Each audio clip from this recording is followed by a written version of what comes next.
নিজে না খাইয়া থাকলে কোনো বাবা কষ্ট পায় না, যদি শুনে সন্তান খানা খায় নাই বাবার চোখে আর ঘুম আসে না। মা বাবা ওই বাবার ঋণ কেমনে আদায় করবি রে সন্তান? এত কষ্ট করে বাবা, নিজের জন্য করে না, সব পরিবারের সন্তানের জন্য করে। ও আম্মা জানেরা, আপনার স্বামী তো ফেরাউনের মতো খারাপ না। আপনি কি পারতেন না স্বামীরে বুঝাইতে নামাজের জন্য? আপনি যদি নামাজ পড়িয়া দোয়া করতেন, হে আল্লাহ, আমার স্বামী দিন রাত্র কষ্ট করে কামাই রুজি করে, তার নিজের জন্য করে না। প্রত্যেকটা স্বামী তার সন্তান পরিবারের শান্তির জন্য কষ্ট করে। ও মা, যদি স্বামীটার জন্য দোয়া করে বুঝাইতেন আর নামাজের কথা বলতেন, একদিন না একদিন নামাজের দিকে আসতো। আর আপনি যদি বলতেন, স্বামী আমার মা বাবার মায়া ত্যাগ করে আমি তোমার সংসারে আসছি, খাইয়া থাকলেও আসি, না খাইয়া থাকলেও আসি, তবে তোমার কাছে আমি স্ত্রী হিসাবে একটা দাবি, জীবনে হারাম টাকা কামাই করবা না, হারাম মাল ঘরে আনবা না, হারাম খাইয়া নিজেদের রক্ত নাপাক করব না, সন্তানের রক্ত নাপাক করতে দিব না। আম্মা জানেরা যদি বুঝাইতেন, কোন স্বামী হারাম মাল ঘরে নেওয়ার সাহস পাইত না। এরে আম্মা জান, আপনি হারাম খাইয়া কেন নিজের রক্ত নাপাক করবেন? হারামের দ্বারা সন্তানের রক্ত কেন নাপাক করবেন? এখন থেকে তওবার সুযোগ আছে, তওবা করেন। সন্তানকে ডাক্তার বানাবেন, বেয়াদব বানাবেন না। সন্তানটাকে ইঞ্জিনিয়ার প্রফেসর বানাবেন, বেয়াদব বানাবেন না। সন্তানের যদি বারবার বুঝাইতে থাকেন, বাবা কোনোদিন মুরব্বীদের চোখে দিয়ে তাকায় কথা বলবা না, বেয়াদবি করবা না, মিথ্যা কথা বলবা না, কারো ক্ষতি করবা না, একদিন না একদিন সন্তান আপনার কথা কাজে লাগাইতো। এখনো সময় আছে, তওবা করে নেন। আর নামাজ ছাড়বেন না, বেপরদায় চলবেন না, স্বামীর মাল খেয়ানত করবেন না। ও যুবক বাবারা, এখনো সময় আছে, তওবা করো। জীবন গেল আর নামাজ ছাড়বা না, বেপরদায় চলবা না, দাড়ি কাটবা না, মা বাবারে কষ্ট দিবা না, শিক্ষকের বরদোয়া নিবা না, ওলামায়ে কেরামের দোয়া নিয়া নবীজির তরিকা মেনে এখন থেকে চলবা। স্কুলে পড়ো, কলেজে পড়ো, চাকরি করো, ব্যবসা করো, আর নামাজ ছাড়বা না। যদি তওবার নিয়ত থাকে ওমরের মতো তৈরি হইয়া গোপনে গোপনে মনে মনে আমার আল্লাহকে বলো, হে আল্লাহ, এই ময়দানে গুনাহ নিয়ে ঢুকলাম, আর গুনাহ নিয়ে বাসায় যাব না। তওবার নিয়ত করে ফেললাম, জীবনে তো কম দাড়ি কাটি নাই, জীবনে নামাজ তো কম সারি নাই, বেপরদায় কম চলি নাই, আর কত জীবন কতদিন আছে জানা নাই। ও আল্লাহ, আজকে থেকে আর নামাজ ছাড়বো না, দাড়ি কাটবো না, বেপরদায় চলবো না। মা বাবার দোয়া নিয়া, শিক্ষকের দোয়া নিয়া, উলামায়ে কেরামের পরামর্শ নিয়া নবীজির তরিকা মেনে চলবো। তওবা করার মতো যদি কারো অন্তর তৈরি হয়, মুনাফিকি না থাকে, খাঁটি তওবার নিয়তে দুটো হাত আমার আল্লাহকে দেখাইয়া দাও। আয় আল্লাহ, হাতগুলো কবুল করে নেন, তওবা কবুল করে নেন। তওবার উপরে মজবুত হইয়া আমাদের চলার মতো তৌফিক দান করেন, আমিন। আপনাদের আমাদের মুমিনের আকীদা হবে, যেটা অসম্ভব সেটা আমার আল্লাহ পাকের কুদরতে সম্ভব। হাত কথা বলতে পারে না, এটাই বাস্তব। আল্লাহর কুদরতে পারবে না, পারবে না। মরা গাছে কথা বলতে পারে না, এটাই সত্য। আল্লাহর কুদরতে দুধের বাচ্চা কথা বলাটা অসম্ভব, আল্লাহর কুদরতে পারে না, পারে না। এই বিশ্বাস যদি থাকে, তাহলে অনেক বান্দা যে ওলিয়া উলিয়াদের বিরোধিতা করে, এই বিরোধিতা বন্ধ হয়ে যায়। বলে ওলিয়া উলিয়াদের কারামত মানে না। নবীদের মুজিজা যেমন সত্য, আহলে হক আহলুল্লাহ যারা, এদের কারামত তেমন সত্য। খেয়াল করেন সবাই, একটা নদীর মধ্যে পানি নাই অনেক বছর, শুকনা নদী, এলাকার লোকজন একজন বড় ওলি, বড় জবান খুলেন, বড় গিয়াকা হযরত, আমাদের ওই নদীর মধ্যে পানি নাই, শুকনা, বহু বছর, পানি কেমনে ওই নদীর মধ্যে আনার ব্যবস্থা করা যায়। পানির অনেক অভাব আমাদের, খুব খেয়াল করেন। তো আল্লাহর ওলি চিঠি লেখলেন, নবী না কিন্তু কি ওলি, চিঠি লেখলেন আর বললেন যাও এই চিঠি নদীর মধ্যে ফেলে দাও। চিঠি লেখা যখন দিছে, লোকেরা নদীর মধ্যে যখন চিঠি ফেলে দিছে, সাথে সাথে শুকনা নদীর মধ্যে জোয়ার আসছে। বুঝা সুবহানাল্লাহ কইছেন? আপনাদের এই উত্তর অঞ্চলে তো নাউজুবিল্লাহ বলার মানুষ বেশি, সুবহানাল্লাহ বলার মানুষ কম। এখন মাথা ঘুরে গেছে, খুব খেয়াল করেন তো। শুকনা নদীর মধ্যে চিঠি লেখা দিছে, চিঠি ফালাইছে, পানির জোয়ার আসছে। এটা কেমন কথা, গাঞ্জাখুরি কথা। এবার জিগায় কামড়া ঘটাইছে কে? দাঁড়ান, আমি কথা শেষ করতেছি। একজনে জিগে এটা কাজটা করলো কে? তো একজনে কয় কাজটা সরমনের হিসাব করছে। খুব খেয়াল করে কথার কথা, কথা তো কাফের, দলিল ছাড়া কাফের, বুঝেন নাই? এবার না না না না চরমনাই না, তো কে করছে? কয় তাবলিগের এক মুরব্বী, কত ট্রিপল কাফের। না হেও না, তো কে করছে এই ঘটনা? দেওবন্দি একজন বুজুর্গ, হেও মোটামুটি কাফেরের কাছে। এইবার ঘুরতে ঘুরতে কেন দেওবন্দিও না, তাবলিগও না, চরমনাইও না, তো এই কাজটা গড়াই লোকে খুঁজতে খুঁজতে খুঁজতে খুঁজতে কয় ও এ কামড়া গড়াইছে রসুলের হাতে গড়া সাহাবি হযরত ওমর। কে গড়াইছে? আর বলেন না কেন? এখন কাফের কও, হায়ওয়ানের বাচ্চাগুলো কাফের বল, ওমরের কাফের বল, সরমনাই যদি কয় কাফের, তাবলিগলারা বললে কাফের, দেওবন্দি কেউ বললে কাফের। ঘটনা কে ঘটাইলেন? ওমর। কাফের বলবা? তোমার সাথে যুদ্ধ আমি করব, বলো কার সাহস আছে বলো। ওমরের কাফের বলবি, এই সাহসটা আছে কার দ্বারা? সাহাবায়ে কেরামের বিরুদ্ধে যারা লেখে আর বলে এরা রসুলের দুশমন, জাহান্নামী। সাহাবায়ে কেরামদেরকে যারা ইশারা ইঙ্গিতে বিরোধিতা করবে, এরা মুসলমান দাবি করলেও ৭২ দল জাহান্নামীদের অন্তর্ভুক্ত। আল্লাহ হেদায়াত দান করুন। তাহলে যেটা বলে দুনিয়ার মানুষ হবে না, আল্লাহ বলেন সেটা আমার কুদরতে। মরা খেজুর গাছের সাথে ট্যাক লাগাইয়া রহমতের নবী খুতবা পড়েন। কিছুদিন পরে নবী বললেন আমি নতুন মিম্বর বানাবো। মানুষের যেমন কান্নার আওয়াজ, খেজুর গাছ থেকে এমন কান্নার আওয়াজ বুখারীর ইবারত। রহমতের নবী বলেন এই খেজুর গাছ কাঁদো কেন? খেজুর গাছ বলেন ইয়া রাসূলুল্লাহ আপনার বিরহের বেদনায় কান্না করি। কি চাও?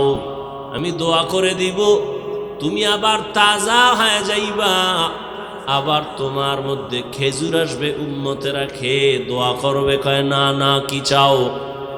ও রহমতের নবী আমার, এখানে আমারে জানাজা পড়াবেন, এখানেই দাফন করবেন, কিয়ামতের দিন আমি আপনার সাথে জান্নাতে থাকব। উস্তুনে হান্নানা আজ হজরে রসুল নালামি জাদ হামচুয়ার বাবু উকুল। মারা গেছে, কথা বলতে পারে না, আল্লাহর কুদরতে পারেনি। এই বিশ্বাস যারা রাখবে তারা মুমিন, যারা অবিশ্বাস করবে তারা বেঈমান। আল্লাহ তাআলা তার বিশেষ কিছু বান্দাদেরকে আলাদা পাওয়ার দান করেন। এই পাওয়ার দুনিয়ার অন্যকে আল্লাহ দান করেন না। এই পাওয়ারের নাম কোরআনের ভাষায় হলো ফুরকান, হাদিসের ভাষায় এই পাওয়ারের নাম ফেরাসাত।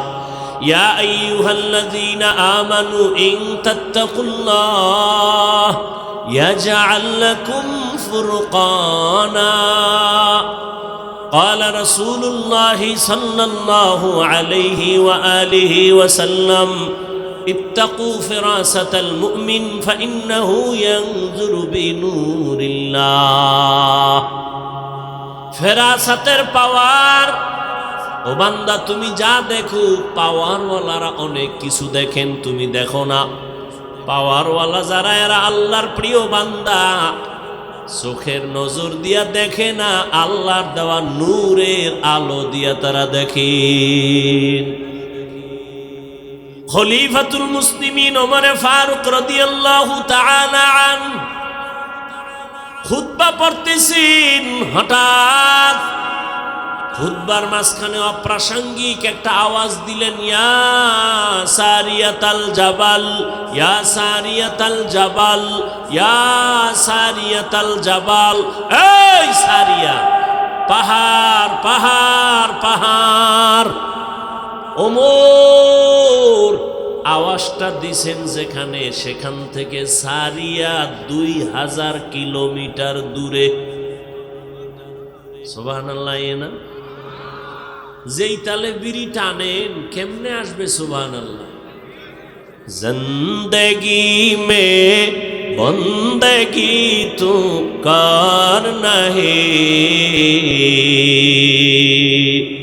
जिंदगी में बंदगी तू करना है जिंदगी बे बंदगी शर्मिंदा है जिंदगी बे बंदगी शर्मिंदा है यहाँ हम सब मुसाफिर दिल ना लगा अहले दिल की नजर से रूह करता जा यहाँ हम सब मुसाफिर दिल ना लगा अहले दिल की नजर से रूह करता जा शाह दौलत सब फकीर गर नेक नहीं शाह दौलत सब फकीर गर नेक नहीं जिंदगी में बंदगी तू करना है जिंदगी में बंदगी तू करना है जिंदगी बे बंदगी शर्मिंदा है जिंदगी बे बंदगी शर्मिंदा है जिंदगी में बंदगी कुन बंदगी बंदगी बे जिंदगी शर्मिंदगी দুনিয়ার বিবেক যেটা বলে হবে না আমার আল্লাহর কুদরতে সেটা আল্লাহ বলবেন হাত কথা বল হাত সাথে সাথে আওয়াজ দেওয়া শুরু করবে কেমনে বলবে কোথায় তার মুখ কোথায় তার জিহ্বা আওয়াজটা কেমন এটা সব কুদরতের ব্যাপার হাত আল্লাহর সামনে কথা বলবেন ও দয়ার মালিক তুমি হাতটা দিছো যেই কাজের জন্য সে ডিউটি বান্দা করে নাই হাত দিয়া মা বাবার খেদমত করবে করে নাই হাত দিয়া বান্দা কোরআন ধরে ধরে পড়বে পড়ে নাই হাতের দ্বারা বান্দা নেক আমল করবে করে নাই বরং এই হাত আলেমের বিরুদ্ধে আঙ্গুল ব্যবহার করেছে মোবাইলে বিরোধিতা করেছে হাত দিয়া বান্দা গুনার দিকে কাজ করেছে আল্লাহ বলবেন চোখ তুমি বলো চোখ বলবে হে মালিক তুমি যেই দেখার জন্য চোখ দিছো এই বান্দা তা দেখে নাই। চক্ষু দিয়া মা বাবা দেখবে সওয়াব, এই চোখ দিয়া উলামায়ে আহলে হক দেখবে সওয়াব, এই চক্ষু দিয়া কোরআন তাকায়া তাকায়া দেখবে সওয়াব, এই চোখ দিয়া আল্লাহর ঘর বাইতুল্লাহ তাকায় দেখবে সওয়াব। বান্দা মা বাবা দেখে না, আলেম দেখে নাই, কোরআন দেখে নাই, বাইতুল্লাহ দেখে নাই, দরওয়াজা জানালা বন্ধ করে তোমার এই গোলাম মোবাইল হাতের মধ্যে নিয়া সারাটা রাত কবিরা গুনাহ কবিরা গুনাহ কবিরা গুনাহ দেখে দেখে সারা রাত কাটিয়েছে, ফজরের খবর নাই, চেহারাটা পর্যন্ত নষ্ট হয়ে গেছে। এরে আমার কলিজার যুবক, চেহারার মধ্যে কেন আলো নাই? চেহারার দিকে তাকাইলে কেন মায়া হয় না? এরে যুবক, একটু চিন্তা করো। আল্লাহ তাআলা পশুকে আল্লাহ ভালো মন্দ যাচাই করার জ্ঞান দেন নাই, মানুষকে দান করেছেন। একটু চিন্তা করো, আয়নার সামনে তাকাও, তোমার চেহারাটা কেন এত নষ্ট? চেহারার মধ্যে কেন নূর নাই, আলো নাই, আকর্ষণ নাই? একমাত্র কারণ সারা রাত মোবাইল দেখে দেখে চেহারার নূর তুমি নষ্ট করে ফেলেছো। শুধু কি তাই? এই এক মোবাইল হাতে নেওয়ার কারণে নিজে নিজে নিজের জীবনটাকে ধ্বংস করে ফেলতেছো, খবর নাই। কেউ যদি তোমারে বুঝায় তুমি বুঝো না, বিরোধিতা করো।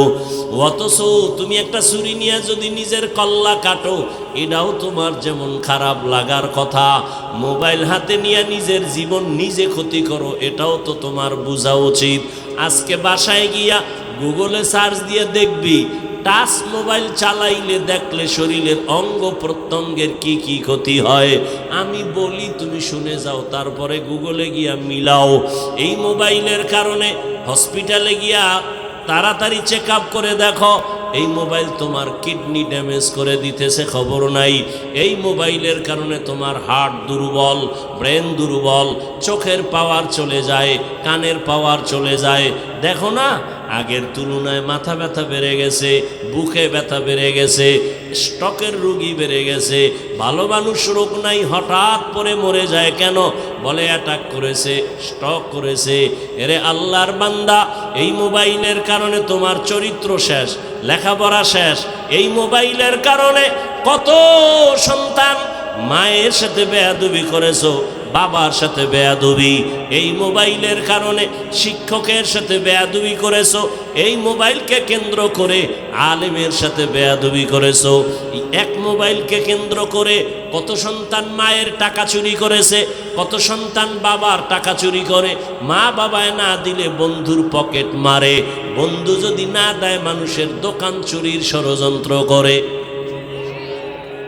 তাহলে তোর এই মোবাইলে চরিত্র নাই, লেখাপড়া নাই, শরীর নাই, চোখের পাওয়ার নাই, কিডনি দুর্বল। এক কথায় তোর মধ্যে এখন কিছুই নাই, আছে একটা রুহু। আজরাইলেটা নিয়ে গেলে তুইও নাই। বুঝানের কথা বুঝাই গেলাম, মানবা কিনা সে দায়িত্ব তোমার। বুঝানের দরকার, বুঝাই গেলাম। হেদায়েতের মালিক তো আল্লাহ। ওরে কপাল যদি পুড়ে যায় রে যুবক, আমি হাফিজুর রহমান কেন, মক্কা মদিনার ইমাম কেন, স্বয়ং রসুলেও বয়ান করলে কপাল খুলবে না। যেই নবীজির চেহারা মোবারক এক নজর দেখলে বান্দার পেটের ক্ষুধা থাকে না। কেমন মায়ার নবী আমার, যেই রহমতের নবীর দিকে মোহাব্বতের নজর দিয়ে তাকাইলে বান্দার জাহান্নাম হারাম হয়। আম্মা জান আয়েশা রাদিয়াল্লাহু আনহা বলেন, নবীজির ঘাম বোতলে ভরে রাখতাম, আর আমরা বড় বড় অনুষ্ঠানে আতর হিসেবে ব্যবহার করতাম। এরে আল্লাহর গোলাম, যেই নবীর চেহারা দেখলে কলিজা ঠান্ডা হয় এক নজর, কিন্তু কত বড় বেঈমান কপাল পোড়া, একবার আর দুইবার না, দীর্ঘ টানা 13 বছর পর্যন্ত নবীজিরে দেখলো, বয়ান শুনলো, এরপরেও বেঈমান কালেমা পড়ে নাই। এত বড় নিকৃষ্ট কপাল পোড়ার নাম জানেননি? আবু জাহাল। অন্যদিকে 27 বছরের যুবক তরবারি নিয়ে দৌড়ায় আমার নবীর গর্দান কাটার জন্য। নবীজির চেহারা মোবারক দেখা তরবারি ফালায় বলেন, ও রহমতের নবী আমার, বেয়াদবি মাফ করেন, আমাকে কালেমার রশি লাগায় দেন। 27 বছরের যুবক নবীর হাতে কালেমা পড়িয়া তরবারি হাতে নিয়ে দাঁড়ায় বলে, বেঈমান, সাহস থাকলে এই বান্দার তরবারির সামনে দাঁড়াও। আমি নবীর বিরুদ্ধে কথা বলতে যদি চাও, নবীরে দরকার নাই, আমার তরবারি ফয়সালা করবে, সামনে আসো।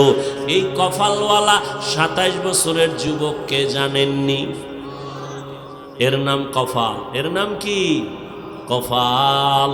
13 বছর দেখছে, আর বড় কালেমা পড়ে না, আর 27 বছর বয়সে নবীকে দেইখা জবাই করতে এসে কালেমা পড়ে ফেললো। এই জন্য কপাল যদি পুড়ে যায়, আমার বয়ানও কাজ হবে।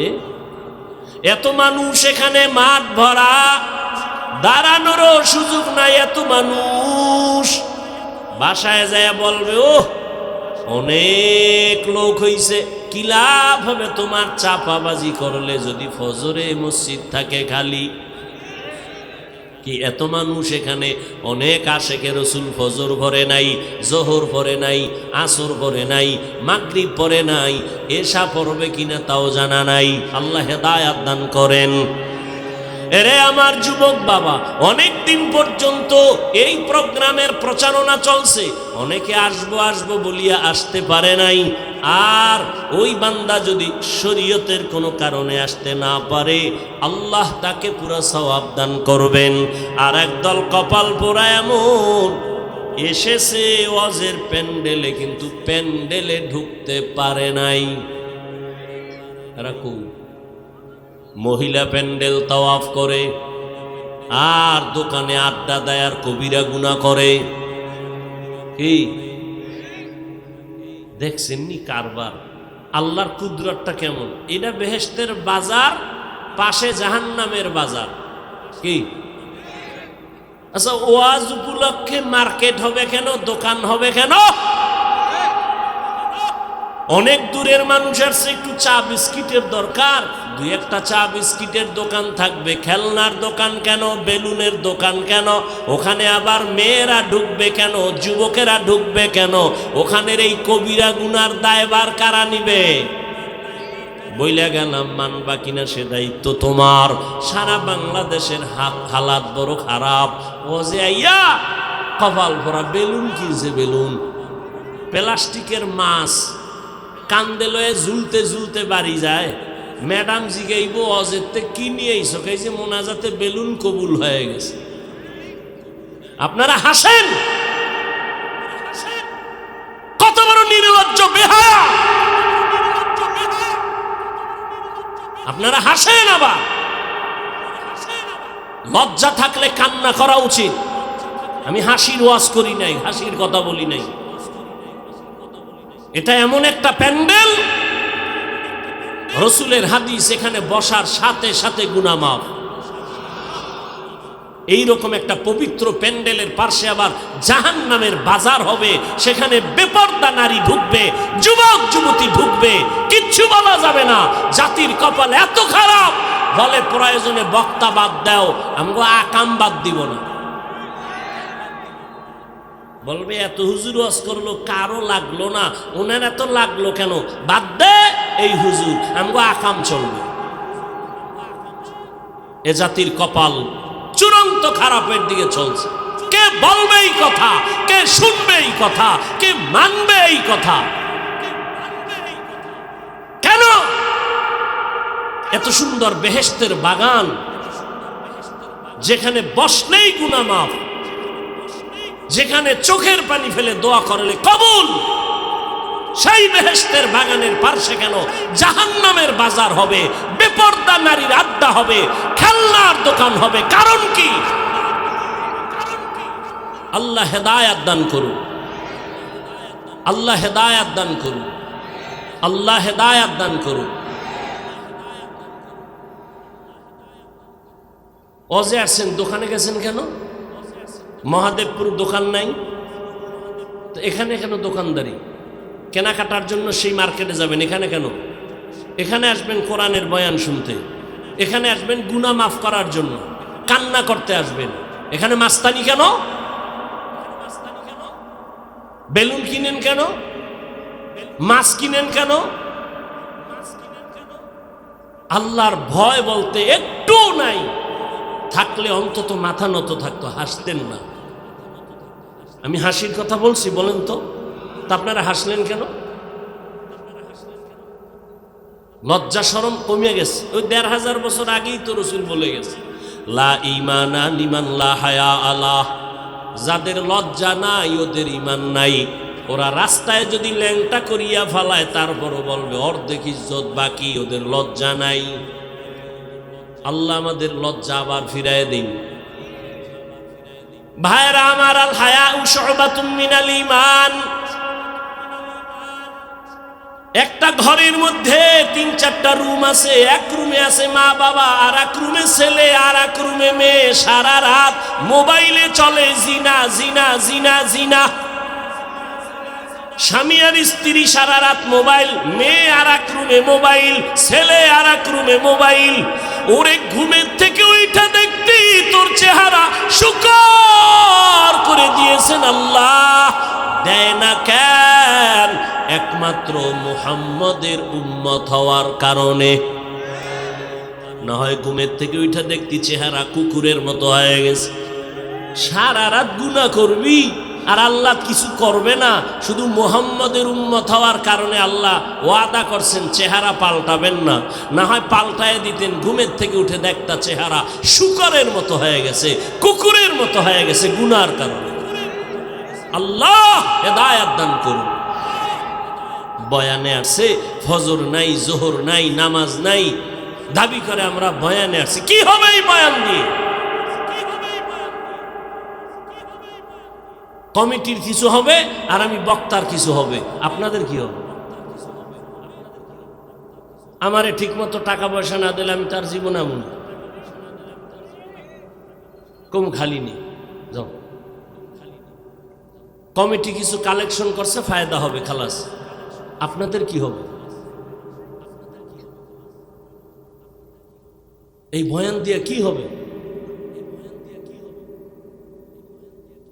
আমরা তো ওই সমস্ত বুজুর্গ আল্লাহওয়ালাদের লাত্তি খেয়ে এখানে বসছি, থাপ্পড় খেয়ে বসছি, যাদের বয়ান থেকে জাহান্নামী সন্ত্রাসী ডাকাত বৈশা কান্না করে তওবা করে এরপরে ফজরে মসজিদে যাইত। আমরা তো ওই আল্লাহওয়ালাদের থাপ্পড় খেয়ে এখানে বসছি, দেখছি চোখে তাকাইয়া, ময়দানে গড়াগড়ি করে কাঁদত পাগলের মতো। বাবা কাঁদে, ছেলে কাঁদে, পাগল হয়ে যাইত, পুরা মাঠের মানুষ কাঁদতে কাঁদতে বেউস। আল্লাহর কসম করে বলছি, আমরা এই সমস্ত আল্লাহওয়ালার লাত্তি খেয়ে এখানে আসছি, এমনি না। সামনে বই আবার মোবাইল, এই স্টান উঠায় মারতো চেহারার মধ্যে। যে আল্লাহওয়ালার লাত্তি খেয়ে এখানে আসছি। একটা পান খাবেন, জীবনে বুঝে যাইতেন কত ধানে কত চাল। বয়ান কারে কয়? এখন তো বয়ান নাই, এখন তো সব ফ্যাশন। বক্তারও কান্না নাই, আমিও কাঁদি না, আপনারও কান্না নাই, পারি হাসাইতেই আর কি। পটিয়া মাদ্রাসার বাণী মুফতি আজিজুল হক রহমতুল্লাহ আলাই, নাহমাদুহু কইয়া টান দিলেই মাঠের অবস্থা খারাপ। এটা আপনারা বুঝামু কেমনে? এটা তো বুঝারও মানুষ নাই যে এটা কেমন কথা। এটা একটা কথা হইল? এটা তো বুঝারও মানুষ নাই।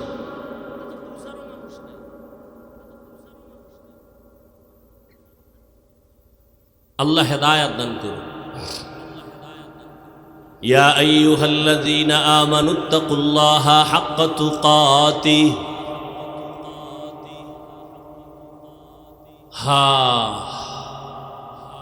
থানায় এক আসামি নিয়ে পুলিশে এমন ফিডা দিছে, যুবকের ধৈর্য নিয়ে এমন ফিডা দিছে মহাদেবপুর থানায়, এমন ফিডা দিছে যুবকের চোখে কোনো কান্না নাই।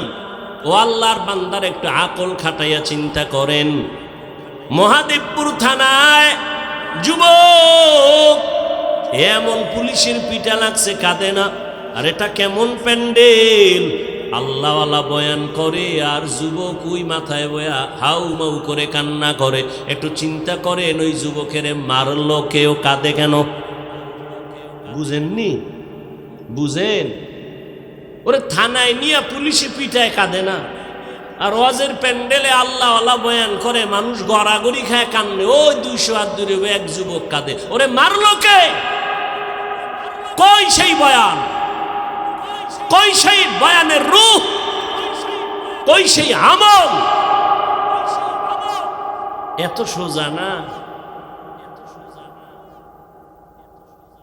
বয়ান বক্তার এলেমার আমল, বয়ান বক্তার এলেমার আমলের বাহাদুরিতে হয় না, শ্রোতাদের অন্তরের আকর্ষণ আর মোহাব্বতে বয়ান বের হয়। আর বক্তার মধ্যে থাকবে ইখলাস, আল্লাহর ভয়। এই আল্লাহওয়ালাদের লাত্তি খাইছি, কিন্তু ওই নজর একটু পাইছি, আল্লাহ বরকত দিছেন, কিন্তু মানুষ এখনো হইতে পারি নাই।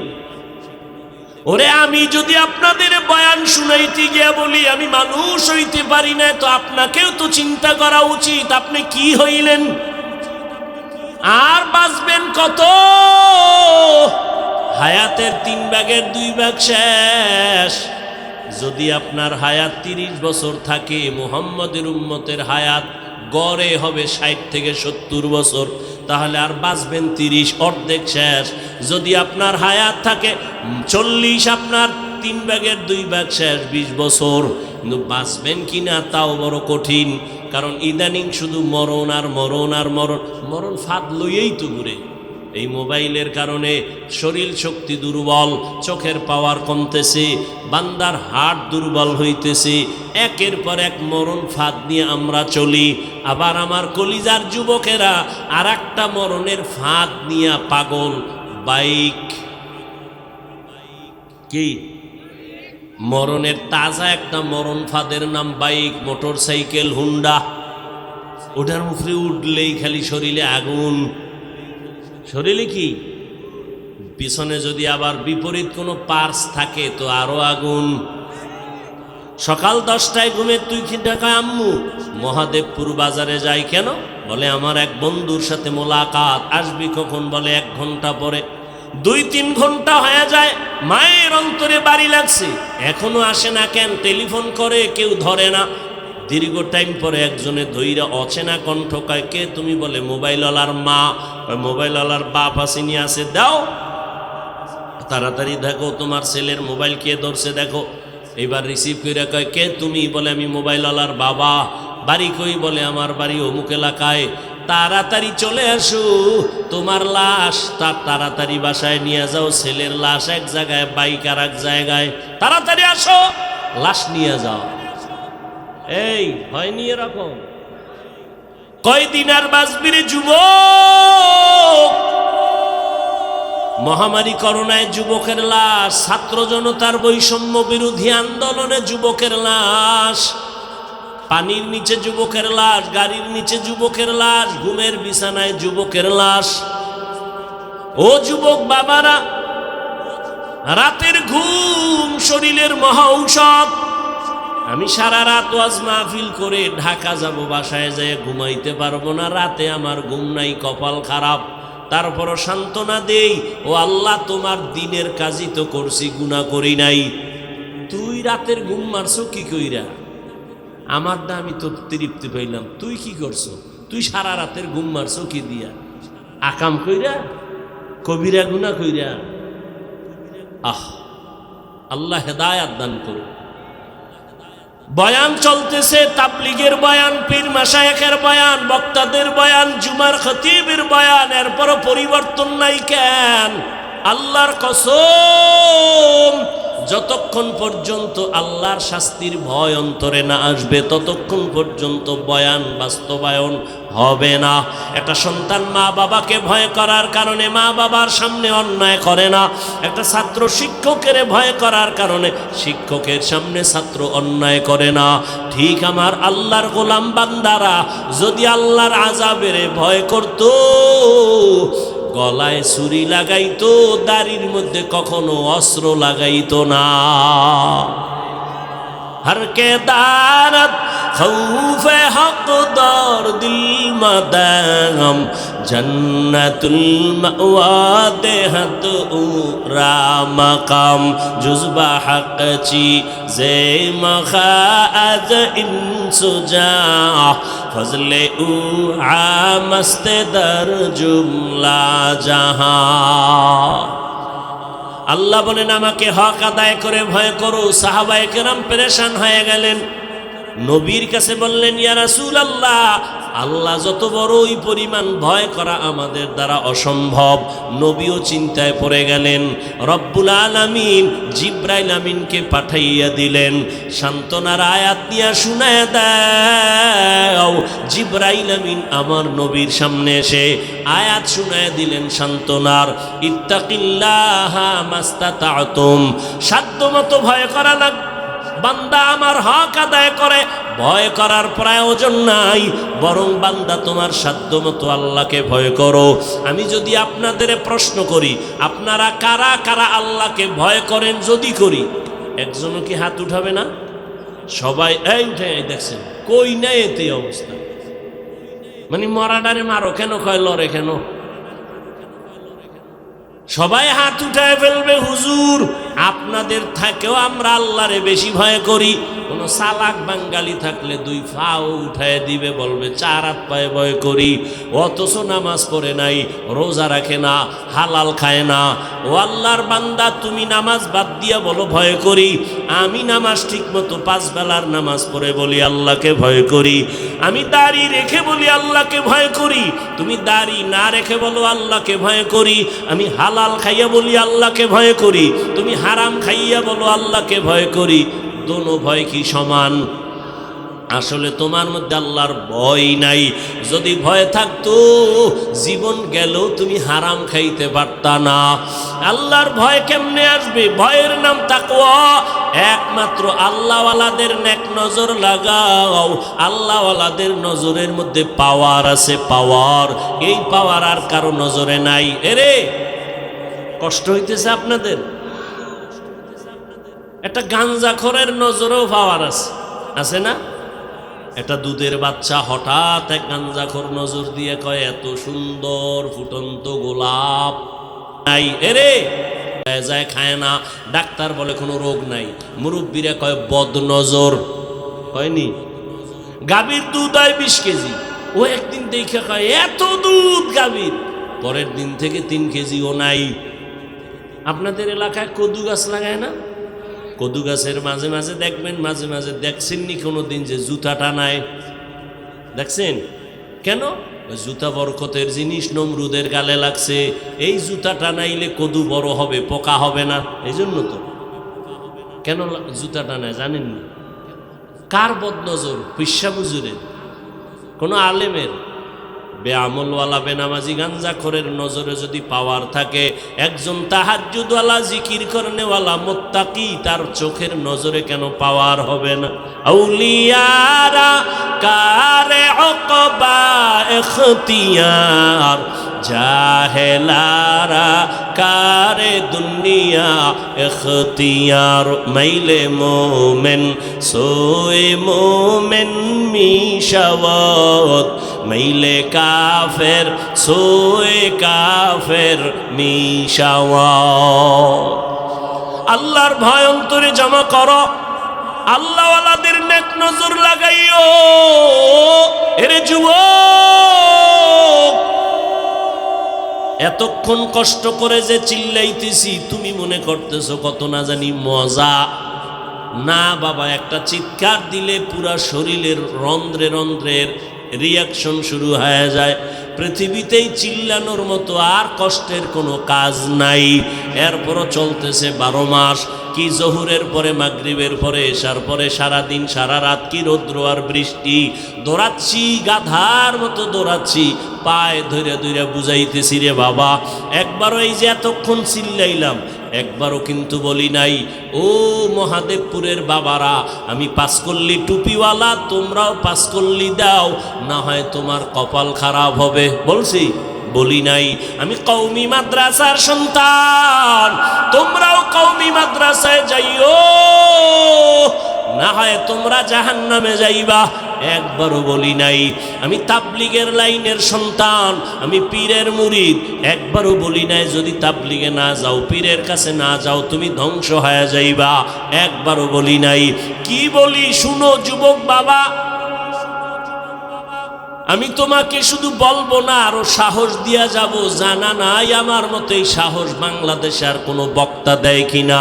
আমি সাহস দিয়া যাই, ও আমার কলিজার যুবক, আমি তোমাকে বলি না হুজুর হও, তসবিহ হাতে নাও, মাথায় পাগড়ি নাও। না না না, তোমাকে আমি বলবো না, বরং আমি তোমাকে অনুরোধ করে বলবো, স্কুলে পড়ো ধন্যবাদ, কলেজে পড়ো ধন্যবাদ, ওই লাইনের লেখাপড়া সারিও না। আমার দেশে হুজুরের অভাব নাই, মাওলানার অভাব নাই, মুফতি মুহাদ্দিসের অভাব নাই। আমার দেশে ডাক্তারের বড় অভাব, ইঞ্জিনিয়ারের অভাব। ডাকাত আছে, ডাক্তার নাই। ইঞ্জিনিয়ার ভালো আদর্শওয়ালা নাই। প্রফেসর আছে নাস্তিক। আমরা ওই নাস্তিক মার্কা প্রফেসর চাই না, তাসনিমার মতো ডাক্তার চাই না। এরে বাবা, তুমি লেখাপড়া করে আদর্শবান ডাক্তার হইও, তুমি একজন ইঞ্জিনিয়ার হও, প্রফেসর হও, তুমি ব্যবসায়ী হও, চাকরিজীবী হও, তবে এতটুকু দাবি বেয়াদব হইও না রে বাবা।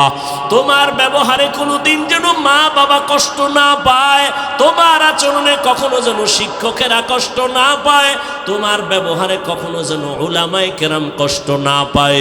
কারণ তুমি সফল যদি হতে চাও, এই 3 জায়গা থেকে দোয়া লাগবে। মা বাবার দোয়া যদি না নাও, তোমার জীবন হবে পঙ্গু। শিক্ষকের দোয়া যদি না নাও, বরদোয়া নাও, তাহলে লেখাপড়ার জিন্দেগি হারায় যাবে। ওলামায়ে কেরামের নেক নজর যদি না নাও, বান্দা তোমার চরিত্র জিন্দেগিতে আর সুন্দর করা যাবে না। অতএব মা বাবার দোয়া নিয়া, শিক্ষকের দোয়া নিয়া, ওলামায়ে কেরামের পরামর্শ নিয়া ডাক্তার হও, ইঞ্জিনিয়ার হও, প্রফেসর হও, ব্যবসায়ী হও, চাকরিজীবী হও। তোমার মতো সফল বান্দা দুনিয়ায় থাকবে না। তুমি শুধু মহাদেবপুর কেন, পুরা বাংলাদেশে তোমার সুনাম হবে। ডাক্তার হলেও তোমার মর্যাদা বাড়বে, ইঞ্জিনিয়ার হলেও তোমার সুনাম ছড়ায় যাবে যদি তুমি আদৌ বলা হয়ে যাও। আর তাসনিমার মতো যদি বেয়াদবি কইরা ডাক্তার হও, জুতার বাড়ি খাইয়া দেশ থেকে পালানো লাগবে। ও আমার যুবক বাবারা, এবার একটু বাস্তবে দেখো তো, আমি যে কথাগুলো বললাম বাস্তবে দেখো তো, একটু নজর করো। এই দেশে তোমার মতো যুবক জীবনে কোনোদিন মাদ্রাসায় পড়ে নাই, আলিফ বা তাও শিখে নাই। এই রকম যুবক স্কুলে পড়ে, কলেজে পড়ে, 5 বেলার নামাজি আসেনি। তোমার জীবনের জন্য এটা আমার শেষ বয়ান। ও যুবক, বাসায় গিয়া দরজা জানালা বন্ধ করে বালিশে মাথা লাগায় একা একা 1 মিনিট চিন্তা করবি যে আমার মতো যুবক স্কুলে কলেজে পড়িয়াও যদি নামাজ পড়ে, তোর কপালে কার অভিশাপ লাগাইছো, কার বরদোয়া লাগাইছো যে তুমি কেন পারো না? জবাব দাও রে যুবক। আর কয়দিন তোমার হায়াত? আজকে তুমি সুস্থ বসে আছো, গত বছর বয়ান চলছে, বড় চলছে, আগামী তো চলবে, কিন্তু তুমি এই মাঠে আর আসতে পারবা না। না জানি আমার মাওলা মাটির নিচে নিয়ে যায়। কয়দিন আর বাহাদুরি করবা? সুস্থতা তোমার গ্যারান্টি না বাঁচার। অনেক অসুস্থ রোগী বেঁচে গেছে, সুস্থ মানুষটা সামনে মরে গেছে। অতএব যুবক বাবা, এতটুকু বুঝাও, তোমার মতো যুবক রাস্তায় গাড়ি চালায়, 5 বেলার নামাজ পড়ে, বলো বাবা তুমি কেন পারবা না? তোমার মতো যুবক র্যাব, আর্মি, পুলিশ, বিডিআরের চাকরি করে, 5 ওয়াক্ত নামাজি দাড়িওয়ালার অভাব নাই, বলো তুমি কেন পারো না? তোমার মতো যুবক ময়দানে কৃষি কাজ করে, নামাজ ছাড়ে না, তুমি কেন পারো না? আল্লাহ বিবেক দিছে, প্রশ্ন করো। তোমার মতো যুবক doctor, professor, engineer, OC, DC, SP নামাজি, তুমি কেন পারবা না? তোমার মতো যুবক নদীর মধ্যে মাছ ধরে, নামাজ ছাড়ে না, বলো তুমি কেন পারবা না? ও বাবা, কি ভাবছো বুজুর্গ কথা মিথ্যা, আমরা ভুলে আছি এটাই ভাবছো? তা দলিল দাও, আমাদের বুঝায় দাও। হাফিজ ভাই, তোমরা সঠিক লাইনে নাই, আমরা সঠিক লাইনে আছি, একটা দলিল দে। আল্লাহর কসম আমি বলতেছি, আমি এখন দাড়ি কেটে ফেলবো, প্যান্ট শার্ট টাই লাগাইয়া তোমার মতো রাস্তায় গিয়া নাচ গান করবো। আর যদি বলো না হাফিজ ভাই, আপনারা ওলামায়ে কেরাম আমরা শয়তানের ধোকায় পড়িয়া দাড়ি কাইটা নামাজ সারিয়া বেপরদায় গিয়ে আমরা ভুলের পথে গেছি। আমি তোমারে বিনয়ের সাথে বলবো, দুইটা পা আগাইয়া দাও। আমি নিচে নাইমা তোমার পায়ে ধরে বলবো, আর দাড়ি কাইটা নবীরে কাঁদাইও না, আর নামাজ বাদ দিয়া নবীরে কষ্ট দিস না রে যুবক। পা দুটো যদি আগায় দাও, আমি পায়ে হাত রেখে বলছি, আর কয়দিন দাড়ি কাটবি? ওরে দাড়ি কাটতে তো কম কাটো নাই। ওরে এখনো কি তোর আশা মেটে নাই? আরো কাটবি? জীবনে তো কম বেপরদায় চলো নাই, এখনো কি তোর আশা পূরণ হয় নাই? ও যুবক, জীবনে তো পার্কে পার্কে কম দৌড়াও নাই, এখনো কি মনের আশা পূরণ হয় নাই? এখনো কি গুনাহ করবি রে বাবা? ওরে আমি তোমার মতো যুবক, ওরে আমিও তো তোমার মতো প্যান্ট শার্ট টাই লাগায়া দাড়ি কাইটা যদি রাস্তায় চলতাম, কেউ আমারে বাধা দিত না। টুপির কারণে মাথা গরম, দাড়ির কারণে যৌবনের ভাব চলে যায়, জামার কারণে শরীরটা গরম লাগে, এরপরেও কেন টুপি ফালাই না, নামাজ সারি না, বেপরদায় চলি না? তোমাগো পায়ে দইরা দইরা কেন বুঝাই? একমাত্র কারণ আমার মাওলার কোরআন সত্য, একটা মিথ্যাও নাই। নেক আমলওয়ালাদের জন্য জান্নাত, গুনাহগারের জন্য জাহান্নাম। আমি যদি গুনাহগার হইয়া কবরে যাই, ওই কবরে দুই পার্শ্বের মাটির চাপ সহ্য করতে পারবো না। দুনিয়াতে একটা বেতের বাড়ি সইতে পারি না, মশার কামড় সহ্য করতে পারি না, দুনিয়াতে সূর্যের গরম সহ্য করতে পারি না, হাসরের মাঠে জাহান্নামের আগুনের গরম ও আল্লাহর বান্দারা কেমন করে সহ্য করবা? ওরে তোমার মতো যুবক দিনের লাইনে থাকিয়া যদি এখনো চলে, তুমি কেন পারবা না? ঢাকা কলেজে যাও, যাও মাঝে মাঝে ঘুরে দেখো, রাজশাহী যাও, কুষ্টিয়া যাও, কলেজগুলো দেখো, তোমার মতো যুবক কলেজে পড়ে, মাথায় পাগড়ি, এরকম বড় দাড়ি, বড় জামা, পিছন থেকে তাকাইলে মনে হয় কোনো মসজিদের খতিব। ডাক দিলাম, এই যুবক ভাই, তুমি কোন মসজিদে নামাজ পড়াও? আস্তাগফিরুল্লাহ, আমি আরবি ভালো কইরা পারি না, আমি কিসের নামাজ পড়াবো? তোমার এই হালাত কেন? আমার মা বাবার দোয়া আর উলামায়ে কেরামের নেক নজর লাগাইছি, এই কারণে আমি পাগড়ি দাড়ি রাইখাও কলেজে ক্লাস করি, ঢাকা কলেজে পড়ি। আমি নামাজ সারি না, পাগড়ি খুলি না, দাড়ি কাটি না, বেপরদায় চলি না, আমার জন্য শিক্ষকেরা দোয়া করে। ও যুবক বাবা, তুমি কেন পারবা না? আমার মাওলার আযাব কি তুমি দুর্বল মনে করেছো? ও যুবক বাবা, এখনো তওবা করো। পর্দার আড়ালের মা বোনেরা যারা আছেন, আমি এতক্ষণ আপনাদের সন্তানদের যা শুনাইলাম, এগুলো যদি বাস্তবায়ন হতে হয়, আম্মা জান আপনাদের দোয়া না থাকলে হবে না, চেষ্টা না করলে হবে না। গাছ ভালো হলে ফল ভালো হবে, মা আপনার আদর্শ ভালো হলে সন্তান ভালো হবে।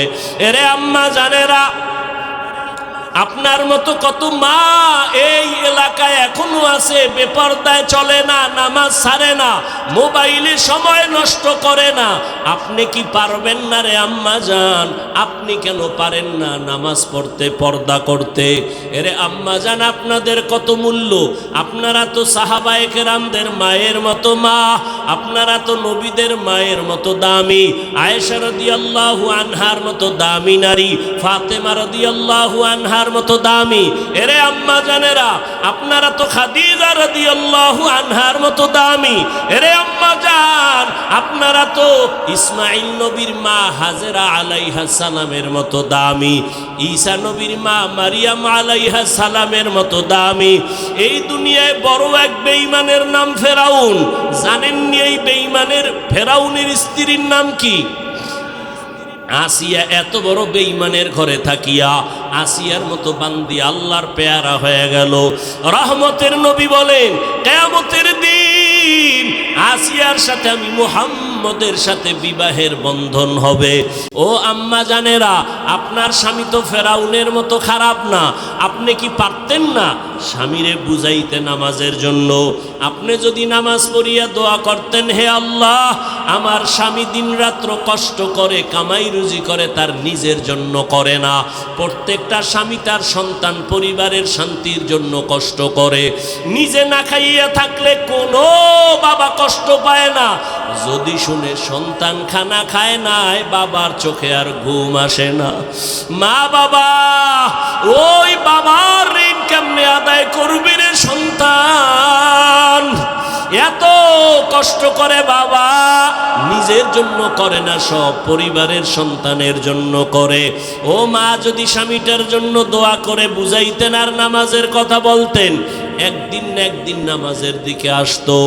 আর আপনি যদি বলতেন, স্বামী আমার মা বাবার মায়া ত্যাগ করে আমি তোমার সংসারে আসছি, খাইয়া থাকলেও আসি, না খাইয়া থাকলেও আসি, তবে তোমার কাছে আমি স্ত্রী হিসাবে একটা দাবি, জীবনে হারাম টাকা কামাই করবা না, হারাম মাল ঘরে আনবা না, হারাম খাইয়া নিজেদের রক্ত নাপাক করব না, সন্তানের রক্ত নাপাক করতে দিব না। আম্মা জানেরা যদি বুঝাইতেন, কোনো স্বামী হারাম মাল ঘরে নেওয়ার সাহস পাইত না। এরে আম্মা জান, আপনি হারাম খাইয়া কেন নিজের রক্ত নাপাক করবেন? হারামের দ্বারা সন্তানের রক্ত কেন নাপাক করবেন? এখন থেকে তওবার সুযোগ আছে, তওবা করেন। সন্তানকে ডাক্তার বানাবেন, বেয়াদব বানাবেন না। সন্তানটাকে ইঞ্জিনিয়ার প্রফেসর বানাবেন, বেয়াদব বানাবেন না। সন্তানের যদি বারবার বুঝাইতে থাকেন, বাবা কোনোদিন মুরব্বীদের চোখে দিয়ে তাকায় কথা বলবা না, বেয়াদবি করবা না, মিথ্যা কথা বলবা না, কারো ক্ষতি করবা না, একদিন না একদিন সন্তান আপনার কথা কাজে লাগাইতো। এখনো সময় আছে, তওবা করে নেন।